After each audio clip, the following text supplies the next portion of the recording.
Drafting Shedeur Sanders is a win-win for the Browns. I'll talk about it coming up next on the Locked On Browns podcast.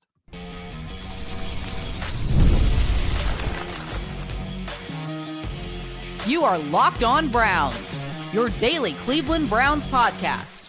Part of the Locked On Podcast Network, your team every day.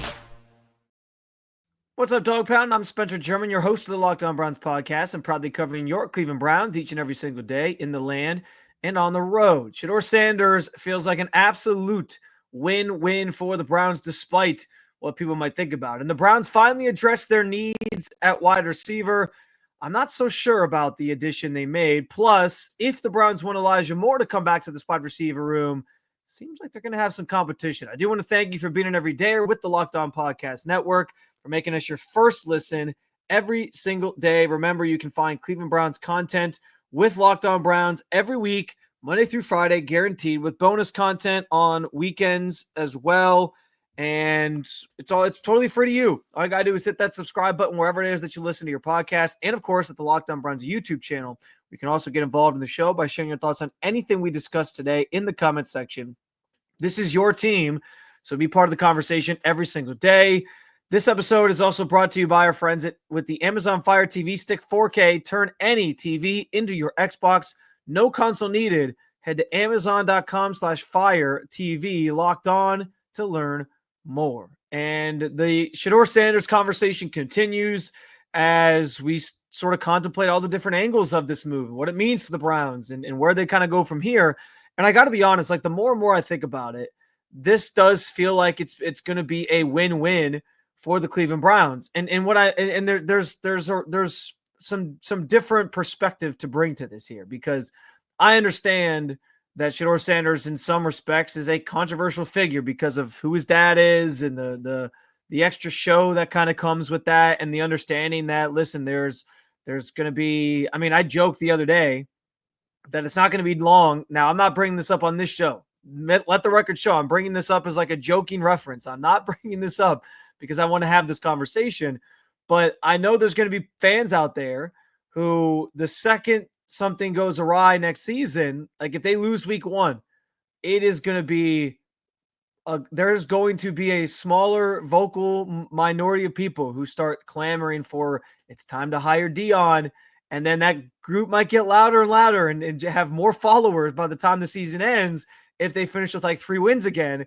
And I'm not really looking forward to that conversation, but it's going to happen because that's what the aura of Deion Sanders with his son on the team, it's what it just sort of produces. It's what it allows, because that's the natural connection people are going to make. And so it's an extra sort of distraction there that the Browns are going to have to account for. And so I understand from that perspective where people may not like, again, I don't call it brashness, but those people in NFL circles who met with him called it brashness when he was, I guess, not doing well in these meetings. And I think people outside of just the NFL see it that way too. And so you might not like his personality. You might not like the fact that he has there's like the distraction of his dad always just kind of like looming overhead as a potential next coach if things go wrong, and everything that comes with that as well.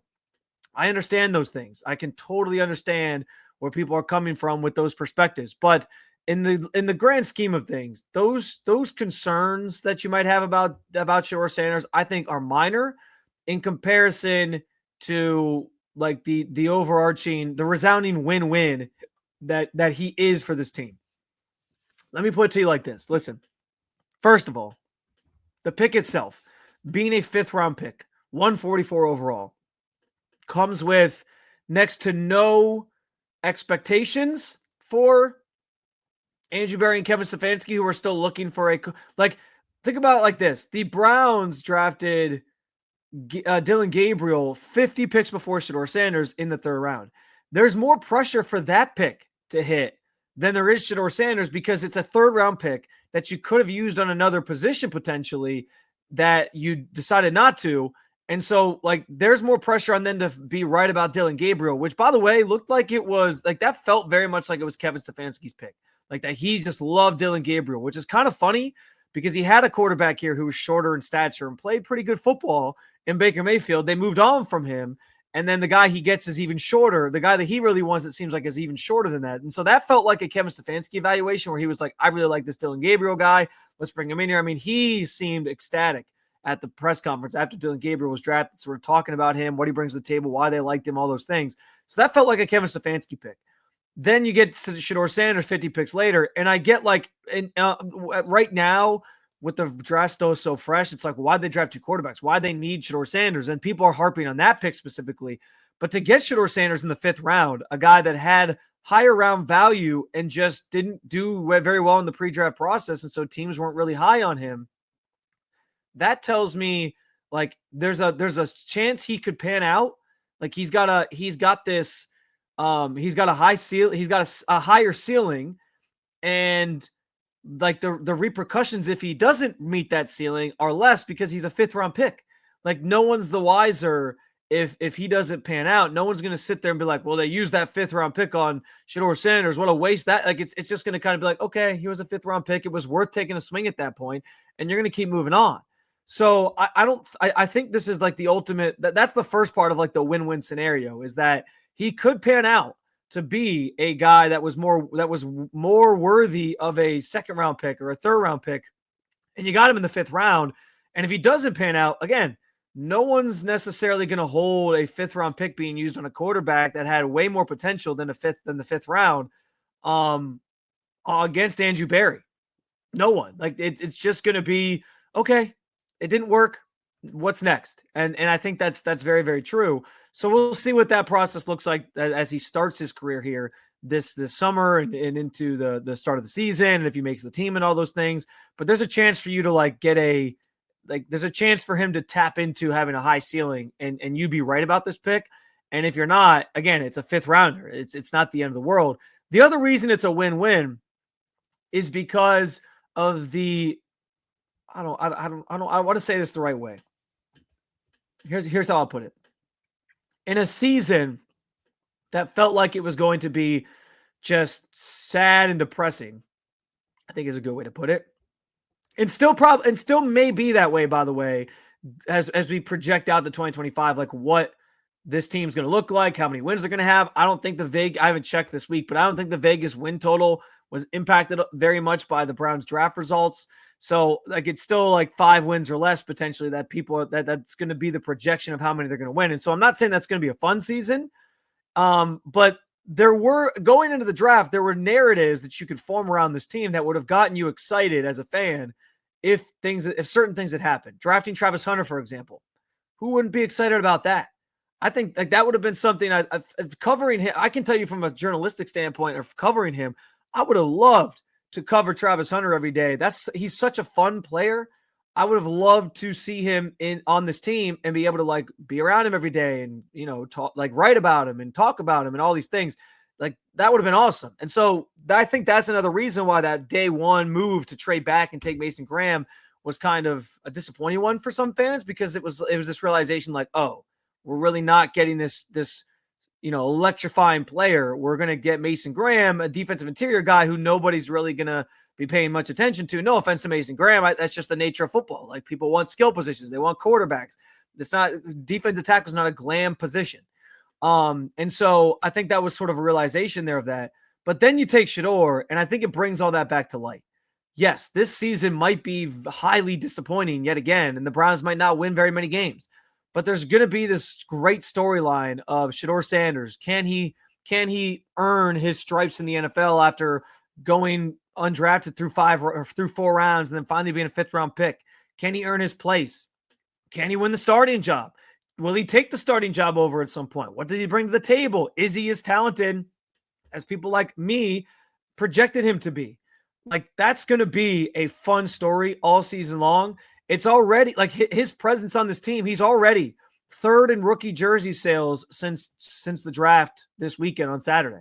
Like 3rd in rookie jersey sales. That's crazy. As a 5th round pick.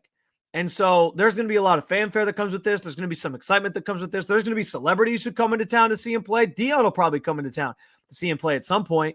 Like there's some extra added attention that comes with this. And that can be a good thing. Now, it can be a bad thing if the Browns are absolutely just putrid and it doesn't really work out. But going into the season and this offseason, like there's going to be a lot to talk about with this team. And if he pans out, like Andrew Berry looks like a hero for taking somebody in the 5th round that turns out to be a solid quarterback for you. So I think it's a win-win. I understand some of the other perspective of maybe that sideshow is a little bit too much of a distraction, but I think ultimately this is only going to be looked back on as a good situation to make a Browns team that doesn't have a lot of expectations be a little bit more exciting this year. And heck, maybe they find their franchise quarterback in the process. We will see. I asked Andrew Berry on Saturday if the Browns wide receiver room was still a work in progress. He said the entire roster was a work in progress. Well, a couple of days later, they're signing a wide receiver in Diontae Johnson, and I'm not too happy about that one. We'll talk about it coming up next on the Locked On Browns podcast. If you ever check your bank account and wonder, where did all my money go? Between dining out, online shopping, and entertainment, it's easy to lose track. That's where Monarch Money comes in. Your personal CFO giving you full visibility and control over your finances. Monarch Money isn't just a budgeting app. It's a complete financial command center. You can track all your accounts, investments, and spending in one place so you can stop just managing your money and start building wealth. Take advantage of their all-in-one convenience. Instead of juggling multiple apps, you can use Monarch to check your finances, track spending, and even plan long-term goals. Managing money with your partner is smoother than ever. Take it from me. My wife and I manage our finances through the app, and it helps us cut down on spending on things that we no longer need to be spending on. We've saved some money in recent months because we found out we were still paying for subscriptions we don't use or various things that just were not useful to us anymore. And so you can track your personal spending accounts, set goals, and stay on the same page without stress. Take the control out of finance. Take control over your finances with Monarch Money. Use code LOCKEDONNFL at monarchmoney.com for 50% off your first year. That's monarchmoney.com, code LOCKEDONNFL for half off your first year.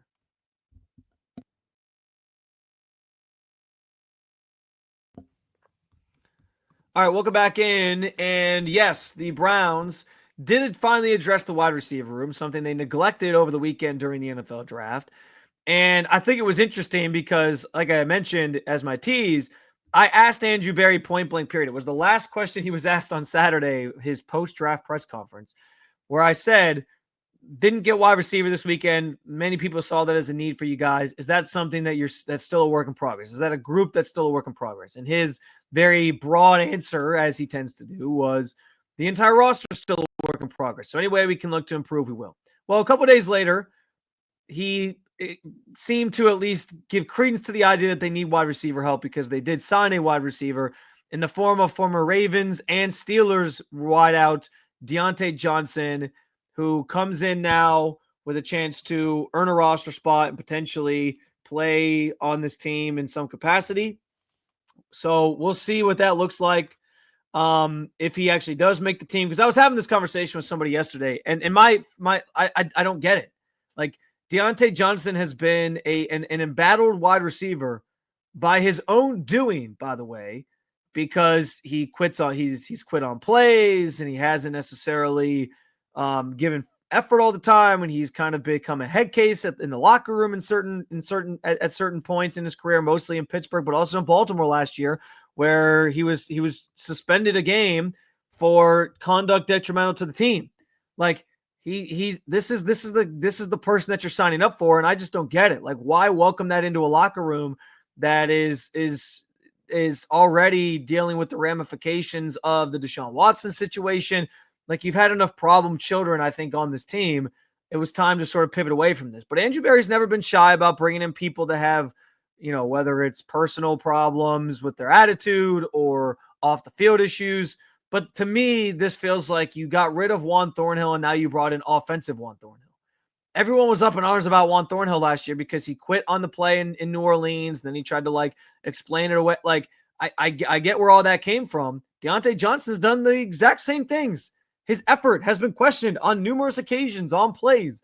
Why is that what you want? Now, again, the consequences of this are limited right now because in retrospect, he's only on the roster in the offseason. He might not make this team. He's going to have a chance to compete, see if he can earn a spot during camp. but he is a proven wide receiver in this league who's only 28 years old. Like, that's the thing that's so remarkable about Diontae Johnson. He's only 28, and it seems like his career has already sort of been like washed away because of his own doing. Like, because he's like his own worst enemy in that way, and he's gotten himself in some weird situations and gotten himself in trouble with teams. And so teams have kind of kicked him to the curb where he's not really a coveted player at this point. And so the Browns are taking a chance, as they tend to do. I mean, they did the same thing last year with Kadarius Toney, and we saw how that worked out, which is another reason why I'm like, really? This is the guy you want. This is the guy that you want to bring in. Now, maybe it's different with a different quarterback situation. You feel like you have an adult in the room and Joe Flacco, somebody who can maybe manage those types of things and keep guys on track and keep guys focused and dialed in and keep their attitudes in check. We'll see. That's if Joe Flacco even makes the team, because this quarterback competition is going to get interesting. But on the surface, I'm like, this. I don't get this. I don't know why. I don't know how I feel about adding a malcontent into your locker room when we've seen how this generally pans out before. I mean, I will say though, like I've actually liked Diontae Johnson's game throughout most of his career. At one point in Pittsburgh, like he was this diamond in the rough they had found out of Toledo, out of the MAC. Sort of like the Antonio Brown 2.0 in that way, maybe in multiple ways because of the way he acts. He's not quite as insane as Antonio Brown, but you get the point. I mean, he had 1,000 yards one season when he was just 25, like year 3 into his career. Like, he was trending in the right direction. He had 8 touchdowns that year. And then the next year he had 0 touchdowns. I think that was the first year of Kenny Pickett. And we know how that season obviously went for Pittsburgh. And then but he still had 800 yards and he had 700 yards after that and 5 touchdowns. Like, he's put up some numbers. He's done some nice things throughout his career. I've enjoyed watching him play over the years, and I do feel like he still has something to give at only 28 years old. But the bigger question is, like, is he going to be bought in? Is he going to be focused, especially on a team that might have a bad season? And that brings us to, like, last year. He spent the year with 3 different teams. He was traded from Pittsburgh last March, goes to Carolina, doesn't work out there, only has 357 yards and 3 touchdowns. Then he gets traded to Baltimore before the trade deadline, plays 4 games there, starts one of them. He makes 1 catch for 6 yards. Then he gets suspended, like I said, for a game for conduct detrimental to the team. He ends up being released, and then he ends up with Houston for a couple weeks. Gets cut after their playoff win in the wild card, and then ends up back on Baltimore for like a week, but doesn't actually return to the field again. And then he's made an unrestricted free agent. It's just like a weird career trajectory for a guy who I think had a lot of promise and potential in this league. And so he's going to get a second chance here in Cleveland. I guess, a third or fourth or fifth chance here in Cleveland to see if he can sort of keep things in check and just play football. I'll say this too. I've wondered this over the last couple of days since the draft even more.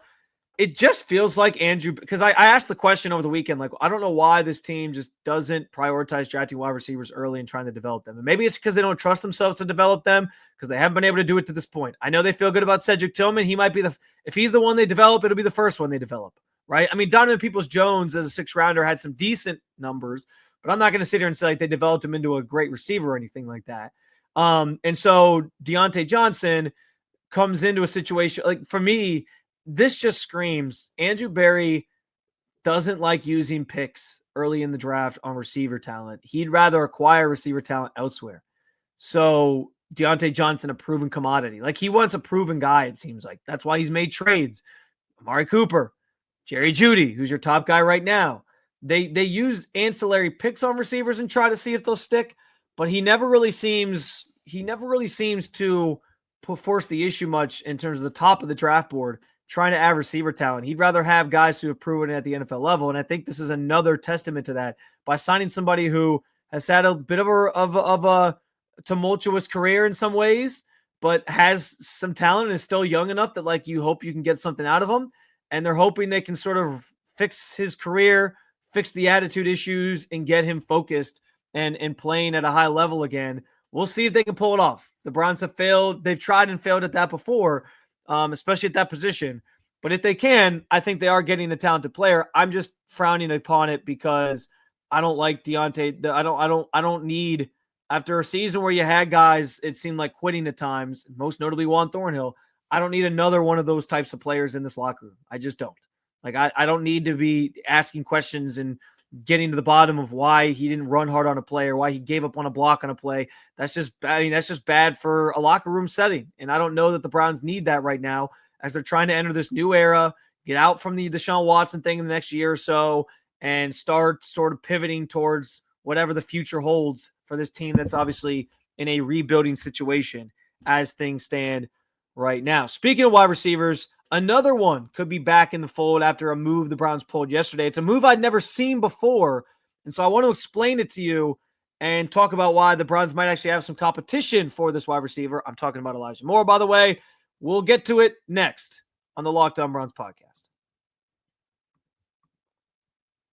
The NBA playoffs are here, and FanDuel is giving new customers an incredible way to get in on the action. Right now, FanDuel makes betting so easy, whether it's picking my favorite team or diving into player props. I can tell you I've been betting the Cavs a lot throughout the beginning of this postseason run. Now, I will say game 4, even game 3, didn't hit very much because they were winning by so much. The guys didn't play long enough for me to actually realize the full potential of my parlays, but that's okay. We try again the next game, which will be in the second round of the playoffs as they keep advancing. Right now, when you join FanDuel and you place a $5 bet, you will get $250 in bonus bets if your bet wins. That's a hell of an opportunity to earn some bread. Plus, after the game tips off, you can combine your live prop bets into same-game parlays for a chance to win even bigger. Don't miss out. Head to FanDuel.com and claim your $250 in bonus bets today. That's $250 in bonus bets if your first $5 bet wins. Visit FanDuel.com.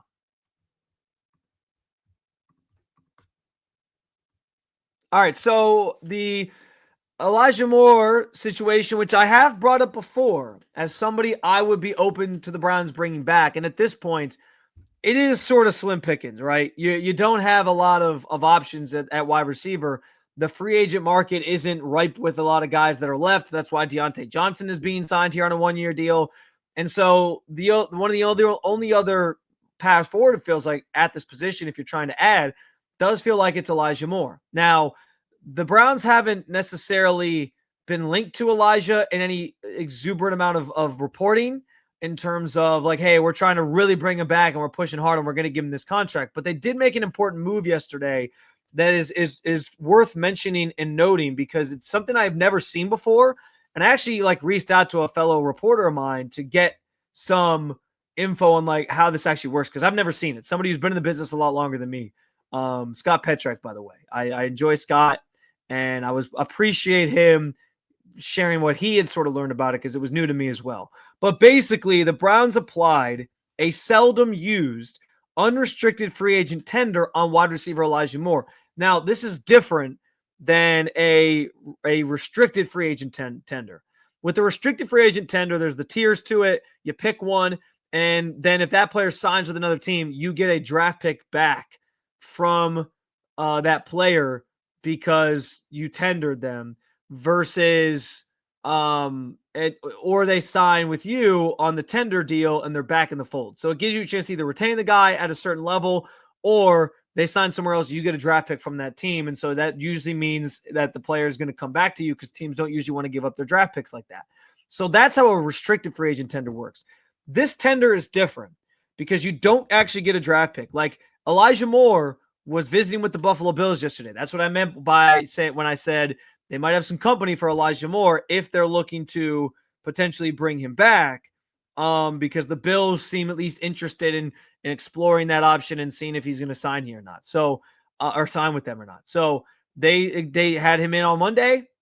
And so he could walk away here signing with the Bills. Now, because they placed this tender on him, it doesn't mean that the Browns would get a draft pick from the Bills the same way you would if it was a restricted free agent. This tender is a simple procedure for GMs to use to essentially make sure that a certain player that it hasn't signed yet is part of the compensatory pick formula. So every year there's the formula that calculates free agents lost versus free agents gained, and the league decides what comp picks you get the next year off of that formula. And so because they offered this to Elijah Moore, he will now be included in part of that formula so that they can potentially get a higher end comp pick. Now, you might be wondering, like, why didn't he be included? He's a free agent that's leaving most likely. Why doesn't that make sense? So here's the thing. The comp pick formula, guys, anybody that is part of the comp pick formula that leaves your team, they have to sign between the start of the new league year at 4 p.m., March whatever, I think it was 12th this year, and 4 p.m. the Monday after the draft in order to count towards the compensatory pick formula. And so because of that, because they have to sign in that window, where yesterday was the Monday after the draft, he hadn't signed yet. And so the Browns used this tender to essentially guarantee themselves that, like, well, hey, we made him an offer. He could have come back to us. He didn't. And so now if he does sign elsewhere like Buffalo, he'll be included in the compensatory pick formula. I hope I explained that in a way that made sense. But that's the gist of why it was used. And that's also the gist of why it doesn't get used that often, because I think most of the time teams' free agents sign in that period. 4 p.m., the start of the new league year, 4 p.m. Monday after the draft. And so most teams don't have to worry about this, but this is like an extenuating circumstance where that isn't the case. And so the Browns use this to guarantee themselves, hey, Elijah Moore is going to be part of our compensatory pick formula next year, so we can maybe get a higher pick. Now, what's also interesting about this is they didn't use this on Nick Chubb. I'm pretty sure you only get one per offseason. And so they didn't use this on Nick Chubb, which could indicate they either think Nick Chubb isn't going to sign somewhere. They either think Nick Chubb isn't going to get some exuberant deal somewhere, or they just kind of had to pick, or they had to just pick between one or the other, and they picked Elijah Moore because they think he's going to be like viewed as more valuable of the two. I think that's the point I'm trying to make here, is like when they calculate the compensatory pick formula, it's based off of like how the players are sort of viewed in the top, 100 of the NFL or whatever. And so if maybe they think Elijah Moore is going to be part of that higher end group than Nick Chubb's going to be. And so they think it's going to help them get more value in the compensatory pick formula than Nick Chubb. But the other alternative here is that they feel like maybe Nick Chubb's coming back to them and that they are going to work out a deal with him. And so maybe they're not as worried about using it on somebody like that, because they're like, well, hey, Nick Chubb is coming back to Cleveland. Just a small reading the tea leaves thing here, or a small like conspiracy theory that I drummed up in thinking about this situation that I'd never heard of before. I'm still standing by the fact that given how the draft went, they drafted the two running backs, basically setting the stage for this new this moving forward with that group and into a new sort of a new era of running the football here in Cleveland with some new faces there. It feels like the writing's on the wall that they won't bring Nick Chubb back, because I think they feel pretty good about this new group that they've built. But obviously, anytime there's a sign of potential hope that Nick Chubb can come back, it's worth talking about, because I know how much he's adored here. I know how much you love him, and I think everyone would still love to see him come back if it's possible. But I do think that ship has largely sailed, given how the draft played out this past weekend for the Browns. Another episode down with you, Dog Pound. Thank you for joining me as always to talk about your favorite football team. Plenty more to come this week as we maybe dive into the quarterback competition that's looming here and who has the upper hand. Plus, we'll talk about all sorts of other things going on with the Browns here post-draft as they turn the page into the offseason program and start getting geared up for actual football. I can't believe I'm saying this, but training camp will be here before we even know it. So make sure you hit that subscribe button to make Locked On Browns your first listen every day. For your second listen, check out Locked On NFL Scouting, or you can keep it local by checking out Locked On Cavs or Locked On Guardians. Thank you for being an everydayer at the Locked On Podcast Network. I'll talk to you again real soon, Cleveland. See you.